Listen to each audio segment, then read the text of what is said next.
শিল্পের কোনো সীমারেখা নেই দেশ কাল কিংবা ভূগোলের গণ্ডি পেরিয়ে শিল্প মানুষের ভাবনা ও অনুভূতিকে তুলে ধরে। সেই ভাবনাকেই ধারণ করে রাজধানীর ধানমন্ডিতে শুরু হয়েছে আর্ট বিয়ন্ড বর্ডার্স শিরোনামে শিল্পকর্ম প্রদর্শনীতে উঠে এসেছে শিল্পীদের বৈচিত্র্যময় সৃজন ও ভাবনার প্রকাশ।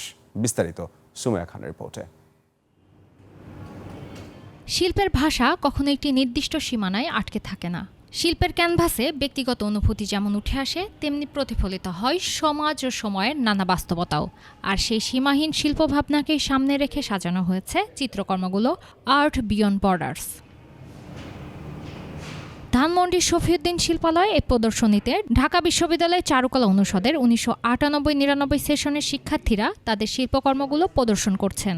আজ থেকে বহু বছর আগে আমরা একসাথে পড়াশোনা করতাম, এখন এক একজন এক এক জায়গায় আছে, তো তারা একসাথে হলাম আর কি এক্সিবিশনটার উদ্দেশ্যে। শুধু যে আমাদের ব্যাচের তারা এসেছে তা নয়, আমাদের ব্যাচের যারা অংশগ্রহণ করেছে প্রদর্শনীতে কেউ এসেছেন।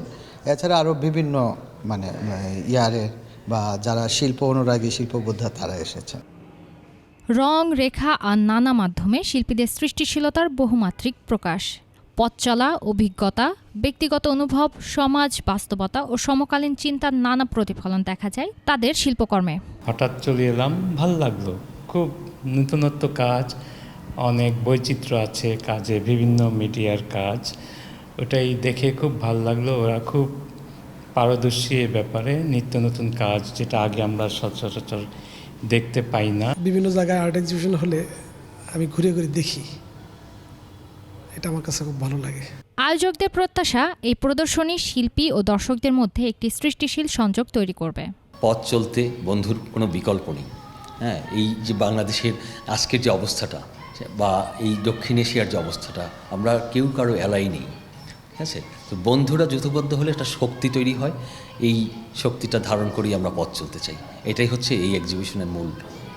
আগামী 18 আগস্ট পর্যন্ত চলবে এই প্রদর্শনী। সুমাইয়া খান, 21 টেলিভিশন, ঢাকা।